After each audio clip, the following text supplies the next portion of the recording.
right. Hey, everybody. Welcome to another episode of the Winning Digital Customers podcast. Awesome guest today. I can't wait to introduce you to Carine Roman. Carine is currently the Chief Customer Officer at Mailchimp, a company that I'm guessing all of us in the audience are well aware of. Prior to that, she spent over 7 years at LinkedIn, including as the global head of customer success. And prior to that was with a number of other companies, including Ziff Davis for a number of years, a real expert in the space of customer experience, customer success, and customer centricity. MBA from Columbia, and actually as I scroll through her LinkedIn profile, because she and I are new friends as well, I see also a scuba diver, which is another one of my passions beyond customer centricity. So where's the best place you've scuba dived? My number one favorite diving location was in Indonesia. It's called Raja Ampat. It Wonderful. was out of this world. It was the most beautiful diving experience I've had. Fantastic. Well, I haven't been there. I did dive in Bali a number of years ago, which was Hmm. also very, very beautiful. Yeah, Well, I would love wonderful. that. Would love Bali too. Yeah. Yeah. Well, thank you for joining us. And is there anything you'd like to add to my quick intro of you there by way of giving our listeners a background on who you are and what your mission is? Well, to be honest, I went through your LinkedIn profile and I went through your various accomplishments and your webpage, and I kept wondering, why am I not the one interviewing you? So thank you for having me, and I'm sure we'll get a great conversation. Wonderful. Yeah. Well, I look forward to it. You're welcome to interview me anytime. Cool. So, well, I always wonder those of us, and I think you and I are very like minds in many ways, who are really customer obsessed. Why? What is it that led us? What made us that way? Because I don't find that everybody is that way, and I'm just curious. What do you think has made you? What do you even mean when you say? I love that you describe yourself as being customer obsessed, but what do you think that means? And what inspired you to focus on that in your career? Sure, happy to share. I think that, I mean, there's very few businesses that don't have customers. They don't Uh, last and long usually. they don't last they don't last long usually. So that's one thing. So understanding that in order to get business outcome, you need customers, and you need engaged and successful customers. Also, I'm a customer myself, and I know how the connection with a brand or an interaction with a brand will shape my loyalty or not with that brand. And third, I mean, I started my career in sales, and that was back in the days pre-LinkedIn, hardcore, white, like yellow pages, like and cold calling and selling, and seeing all the motions to acquire customers and none of the motion to retain customers was really painful.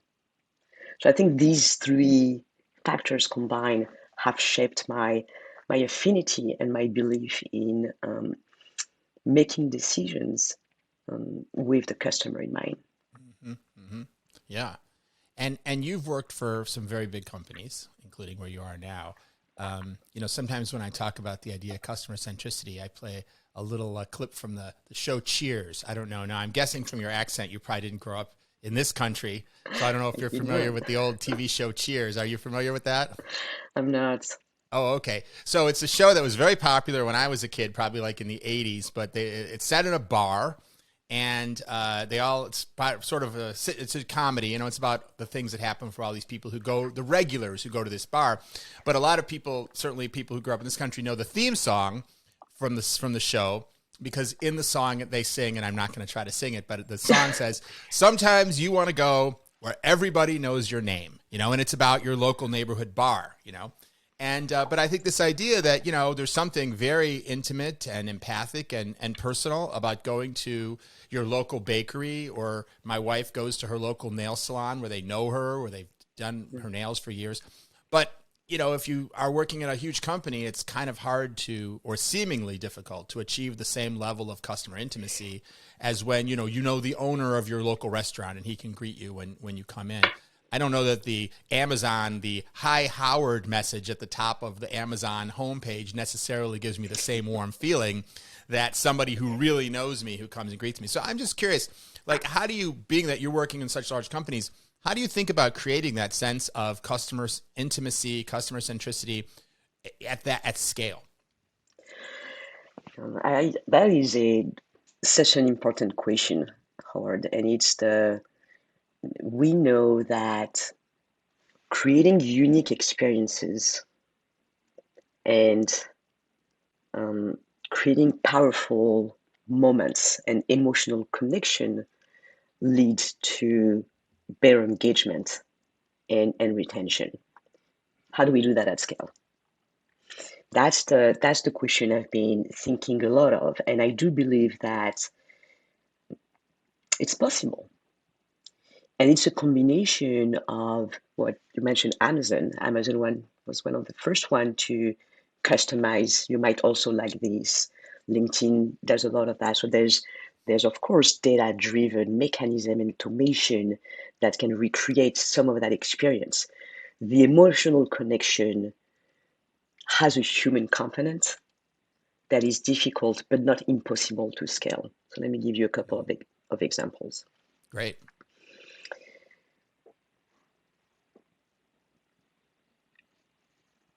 Listening to our customers and our partners. It's part of my job. I can be busy or not. I will respond to any customer reaching out to me for solving problems or looking at opportunities or providing feedback. And I would proactively engage with customers and partners on a regular basis. There is no notion of you're too small to deserve my attention. I would actually argue that for very small customers, we might be a huge cost to them compared to a very large companies. And some of our customers' business and success are dependent on our services. Mm-hmm. So it's like having that no one is too small to get their problem solved and the attention that they need to be successful.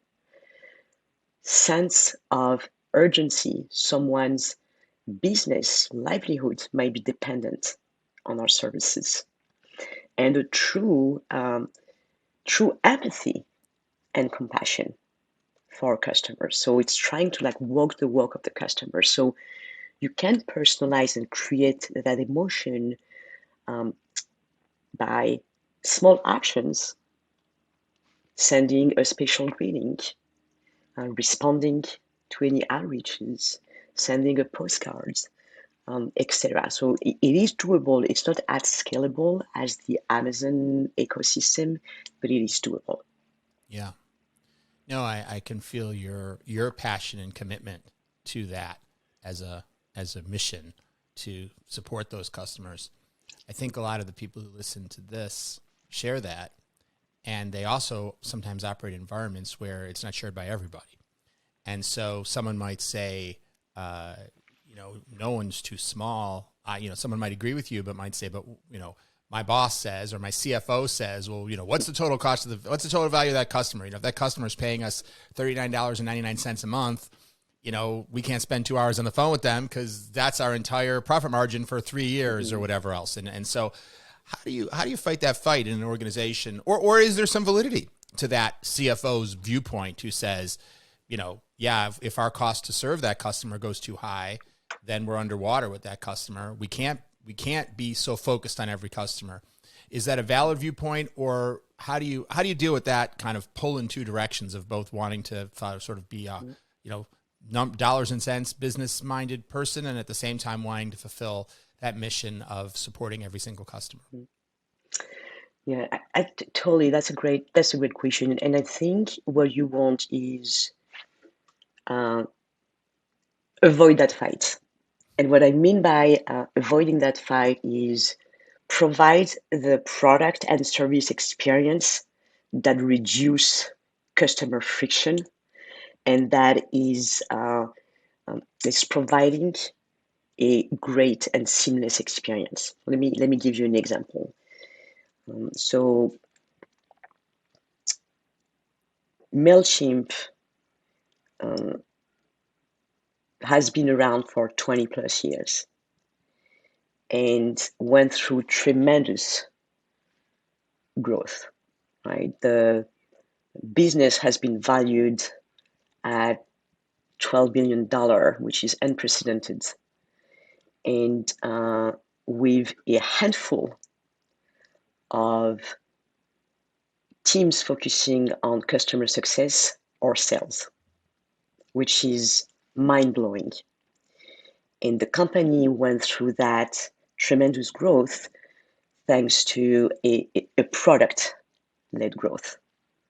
The product that was built was solving for customer problems while limiting the need for handholding.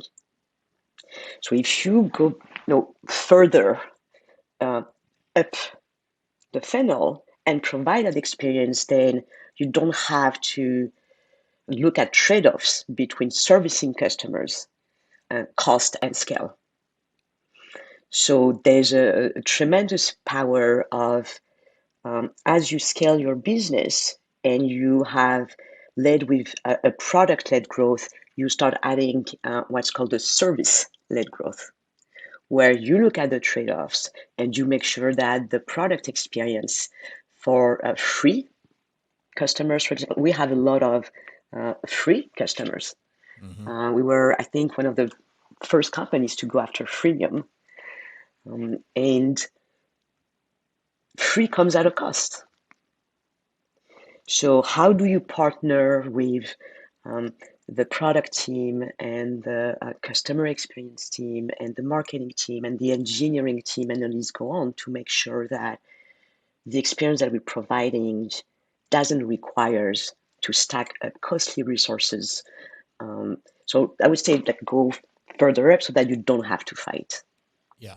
Yeah. No, I love that. I think that's dead on. And I would just build on that to say, then when you do wind up spending time of, say, an expensive person, such as yourself, on the phone for 2 hours with a customer who's only paying you $30 a month, you make sure that that time isn't just to help that one customer, but it's a learning opportunity to say, wait a minute, what was the reason this customer needed so much handholding in this case? And how can I go back to the product and say, what can we change so that next time someone doesn't need to spend 2 hours? And now all of a sudden that time you spent isn't just customer support, but it's essentially also customer research, such that you can then use it to improve the product. And that, I think, is how, I think that's, and I'm just building on, I think that's part of what you're saying as well, but I just wanted to point that out. I think that's one way of looking at the time you spend with supposedly lower value customers, that their highest value to you may be to teach you what you need to improve in your product. I love that, Howard. And no, I make a lot of data driven decision. At the end of the day, a conversation with a customer or a partner, and I'm not talking about one, but I'm not talking about millions either. Going to the source and getting that interaction with customers and partners, and I talk a lot about partners, which are marketing freelancers, designer agencies that really empower small businesses and mid-sized businesses to use Mailchimp. And the value of that feedback is absolutely scalable. So it's not an anecdotal conversation, to your point. It's how do I get market insights directly from the source and can amplify across the organization. I love it. Yeah. Yeah, absolutely. I want to go back to something you said earlier about the importance of the emotional journey and what a big impact that has on customer loyalty and I think overall business results. You've worked certainly for the last decade or so in business to business businesses. And I know there are some people who would think that that type of emotional connection is a more of a B2C thing, right? Oh, you're selling, perfume or shoes or a luxury automobile. And of course, there's an emotional component.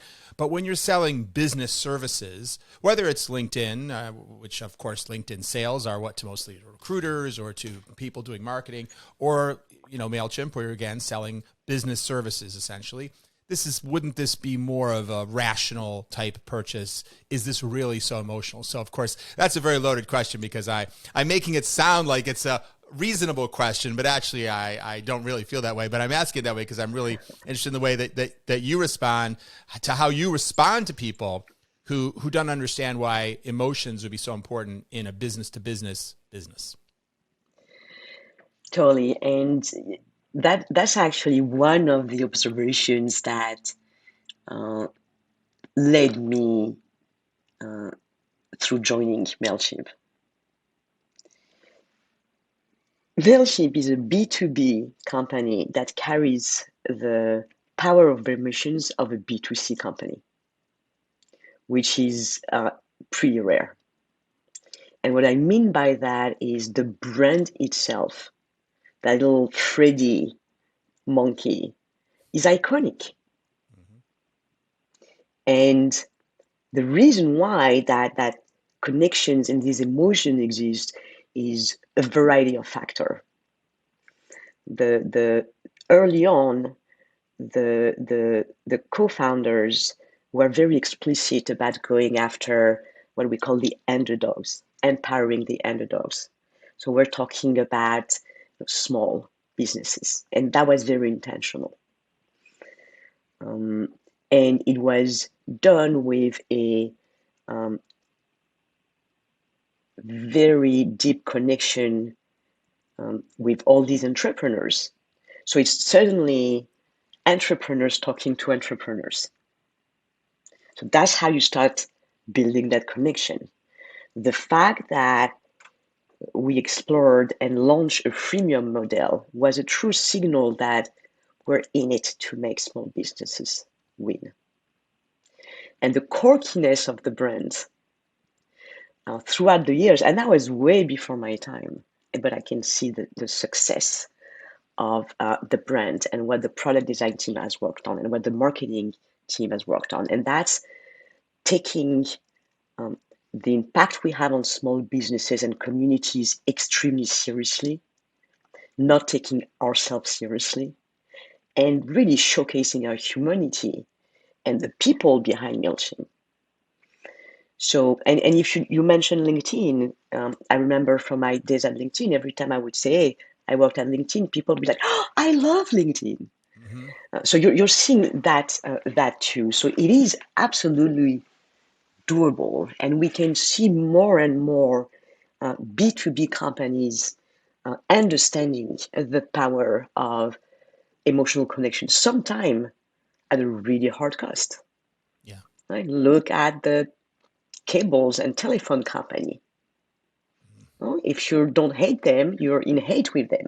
That's like basically because of the support or lack of. And so I think that it is not like a fade where we're going to see this emotional connection between business to business brands. I think it's a real empowering and opportunity for B2B companies.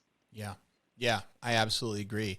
And, I've had the opportunity to be part of a lot of research across both B2C and B2B, but when doing ethnography or doing research interviews with B2B buyers, I've seen so much emotion. Whether that's fear, so much fear. What if I make the wrong choice? Will I get fired? How could this go wrong? Much more fear than I usually see around consumer products. I mean, if you buy a Honda and later you feel you should have bought a Toyota, you're going to feel some regret. But if you buy the wrong, phone system for your office and everybody hates it, then, you might be out of a job. And that's a much bigger, personal impact. And on the flip side, when you, or if you rely on a vendor who's supposed to do something for you, whether it's emails or raw materials or whatever else, and you've made commitments to your customers, the value that you have for those relationships. I guess all I'm trying to say is, like, once you start to really look at it at the ground level, you realize that business is very emotional. whether you're a small business or whether you're working for a large company or whatever else, full of excitement and hope and fear and disappointment, and just as much, or I think even more than B2C. So I think this is a common misnomer. So I'm totally with you. I think this is huge in this space and often overlooked. Totally. Yeah, I like the parallel that you're making about it. Well, you're making decisions in a B2B environment. You're making decisions that can impact so much more than yourself. So I love that. I love that quote. And the space that you're in is really at the core of how a business connects with their customer, at least one of the main channels by which they connect to their customer around email. So I could imagine a lot of emotion. Well, let's dive a little bit more on this issue of customer research, because I'm curious, how do you, it seems like to me that it would be very important in a role like yours to make sure you really understand how your customers are feeling and what they love and what they're frustrated by and all that. What do you guys do at Mailchimp to make sure you're keeping a finger on the pulse of the customer? A variety of different things, and the acknowledgement that we need to listen really hard to our customers came pretty early on, and so there's an entire CX department that looks at things like CSAT and NPS and market research and qualitative interviews and quantitative interviews. So there's a lot of capturing the feedback. I mentioned earlier we have a partner network that represent Mailchimp on behalf of their customers. So it's like feedback times 10 or 100, like all condensed. So that's a true gift. So the customer experience work that we do, measuring social sentiment, a series of surveys, qualitative feedback, interaction with our customers. I'm trying to think where we don't where we don't actually incorporate customer feedback. Can we do more? Yes. I do believe that when we look at our go-to-market motion, we can do more, we can do better. But it is hard for me to pinpoint like something that we do where we're like, don't care about the customer, let's not collect feedback. Well, what's great then, let me ask you this as a follow-up, since you're doing so many different types of activities, which do you find are the most worthwhile? If someone said to you, budget cuts, you can only keep one method of customer research or keeping your finger on the pulse, which is the one that you think is giving you the biggest bang for the buck in terms of actionable insights for the cost or the level of effort? It's going to be the least scalable, but meeting with customers and partners. Just like one-on-one conversations. Yeah. That's the one I would definitely keep. I trust our customers and partners to tell us what they need. So again, not scalable, but I don't need 3,000 meetings to get a good sense of what we're doing really well and what we have to improve. So that would be from my customer role perspective, obviously. Someone in market research or CX or product might give a totally different answer. Yeah, that's great. And, it makes me wonder, one of the things that I observe often is that some of the most valuable interactions, like you just described, the one-on-one interactions with customers that yield the greatest insight at companies, are often the ones that are the least documented and shared. We do a survey, we do an NPS survey, and we send it out to a whole bunch of people. Look at the numbers. But someone calls the call center and spends 20 minutes brain dumping, and what happens with that information? In a lot of companies, the most valuable information is the least shared, and the most general information is the most shared. And I've seen some companies, though, have practices in place to try to figure out if someone gleans an insight like that, it goes someplace, right? Whether it's a tool like Spigot or Bright Idea or one of these platforms, or I have one client that sends out customer flashes, they say, and there's one person who's responsible for it. And if you speak to a customer and you get an insight, you give it to them, and they condense it down to just like 3 or 4 sentences, and they send it out as an email to this group of people. It's not very high tech, right? It's just one person, it's someone's assistant who does it. But the point is just make it short, send it out, and it's like, hey, we spoke to a customer today, and this is what we heard. And it's just about keeping that voice. It's just about amplifying and echoing a little bit that voice when you hear it. So anyway, it's just one thing that I've heard. But I'm curious, do you see anything going on, either at Mailchimp or other companies that you've worked? I'm always looking to mine guests for tips they've seen. What works, in the real world to make sure that when you speak to customers, that the insight that comes from those conversations is leveraged across as many people within the organization that may find it actionable as possible. I love this question, and I haven't seen it done really well.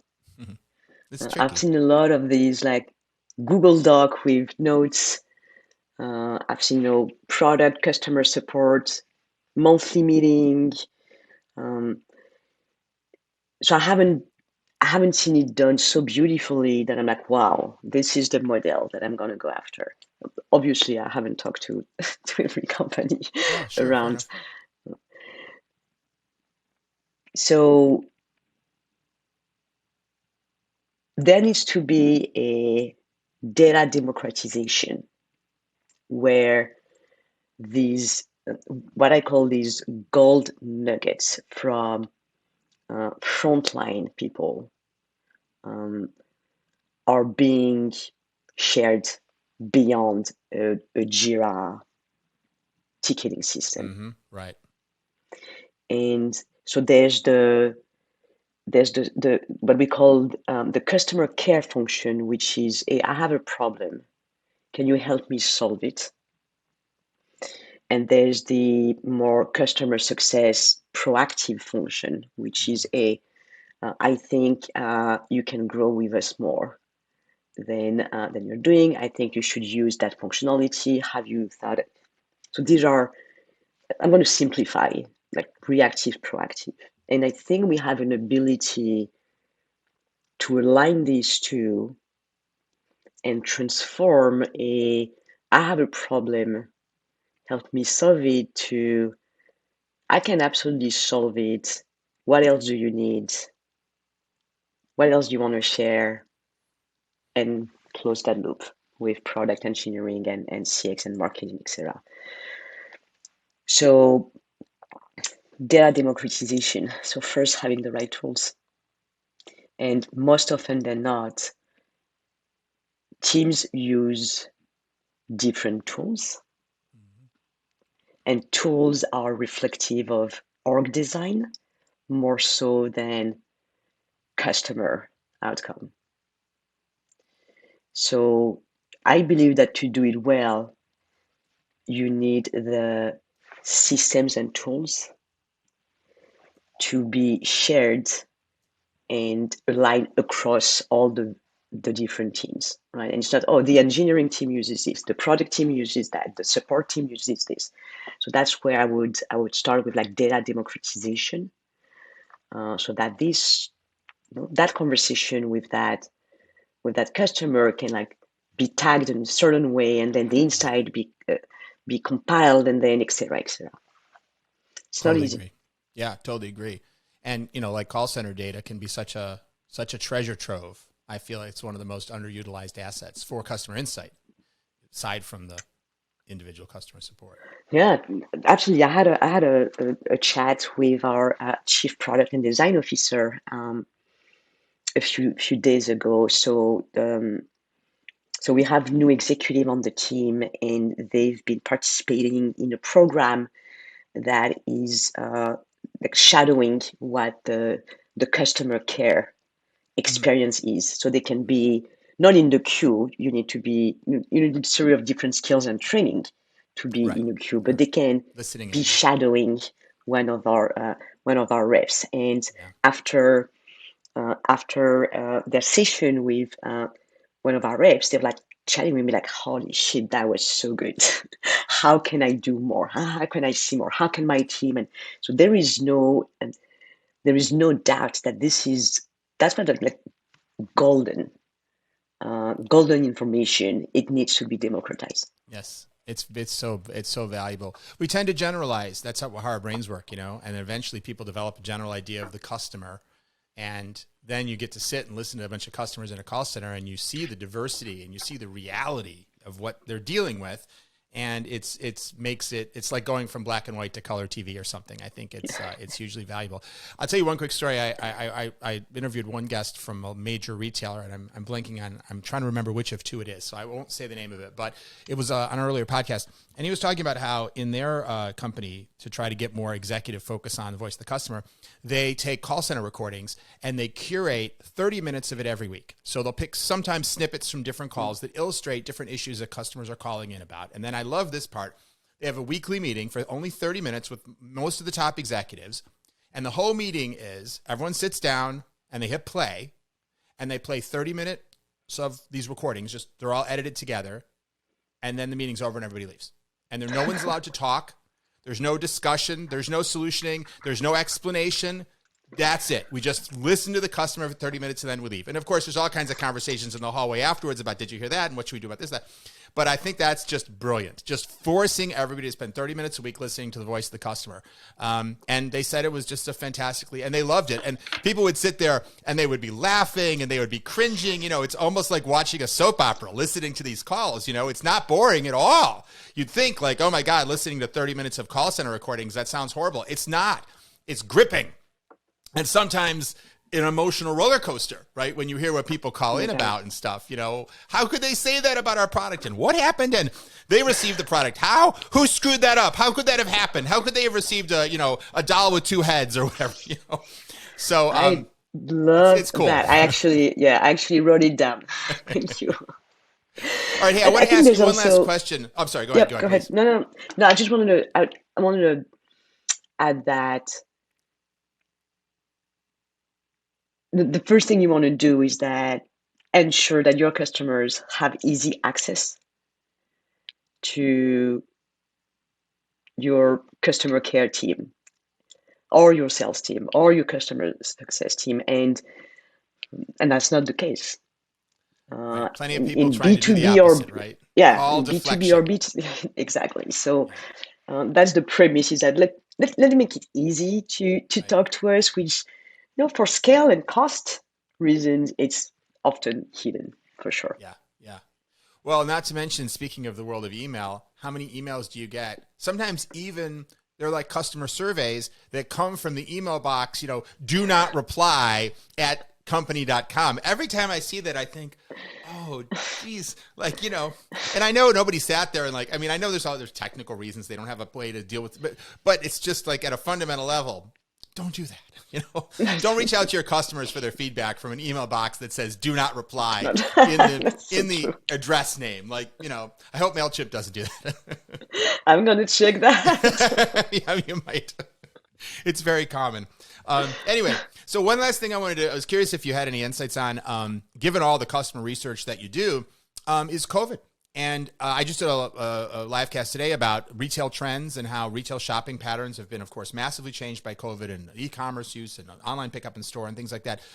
I don't have an off the top of my head intuition about how people's marketing and email sending and other services that you guys provide was impacted. But when you do but one of the things I tell customers all the time, my clients, is whatever customer research you did before COVID, you might want to just set it aside, because the customers have changed so much in general as a result of all these forcing factors of COVID that you need to take a fresh look at your customers. Some things may be the same, but so much has changed that you can't really rely on any pre-COVID research. And I'm just curious, are there any patterns or trends that you've seen as you've looked at continuous customer feedback and insight and data?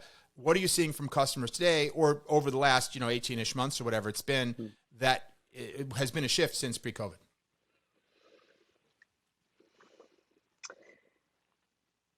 Acceleration of digital presence. Some more traditional retail companies had to pivot and accelerate embracing digital tactics and techniques.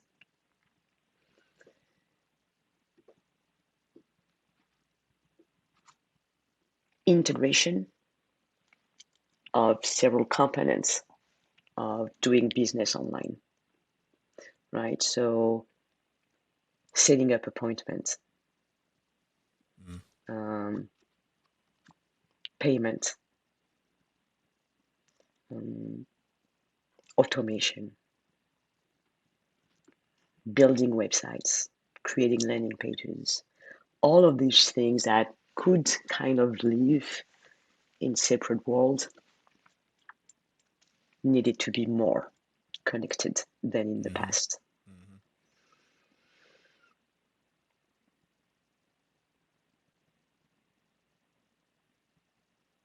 And the last thing, which may be serving me more so than the trends, is the necessity to be there more so for our customers than not, and that's customer service, and that's but everything that we talked about, which is I'm going to be less patient and more demanding through my experiences as I have more and more digital experiences. So it's a little bit like raising the bar, and go like beyond a service or a product and after an experience. That's a little bit, that's not data driven. That might be my wish. Qualitative, not quantitative insight. Totally. Yeah, yeah, absolutely. And it makes me think something a guest on the other day commented on is we were talking about with COVID, this whole area of empathy, which you were just talking about. People are hungry for it, I think. And again, I have no data for this, but because COVID has been so dehumanizing. Because we go into a store and everyone's wearing a mask. We can't see their face. They want us to stay 6 feet away from us. There's this fundamental quality, especially in the physical world of COVID, which creates more distance. And so people have unmet needs that, therefore, especially in their commercial, whether I know, of course, Mailchimp serves businesses in both B2B and B2C. So, your customers, they're looking for even more empathy, I think, through digital channels because they're not getting as much of it through non-digital channels because of these, no criticism of any of the rules. I'm just saying there's a consequence, which is if you can't get close to people and you can't see their face, you're not going to feel the same kind of human connection. I think that's an inevitable outcome. Agreed. Well, great. It's been, wonderful to have you on, Carine. Thank you so much for coming. Any final thoughts you want to share, or any place you want to send people? I don't know if you have any blog or content or other things that you want to promote, but if there's any place people want to hear more of your thoughts and insights, or Mailchimp's thoughts and insights about the world that we live in the digital world, where would you want them to go? For Mailchimp, we have a lot of great content posted on our website. We have fun content, we have thought leadership, we have benchmark studies for entrepreneurs. There's a series of amazing contents. I would encourage to go to Mailchimp.com. As far as I'm concerned, I would never encourage anyone to hear more of my French accent, so I have nothing to promote here. People love But that. What are you talking about? But I appreciate You the automatically offer. sound more sophisticated and worldly as a result of having a French accent. Might be why I left France to come here. Exactly. Stand out more, of But I course. appreciate it. It was such a pleasure and an honor to be on your podcast. I'm a real I've been listening to podcasts from the very early days, and I get a lot of hearing from stories and from leaders and communities and any type of stories, and love what you're doing. Thank you for giving a lot of people a voice and reminding us that with this pandemic, our compassion needs to be elevated to cater for everyone around us. Really, Indeed. really appreciate Indeed. that. Well, Carine, thank you so much for being here. And thanks to all of you for watching and listening the Winning Digital Customers podcast. I look forward to seeing you next time. And until then, keep transforming.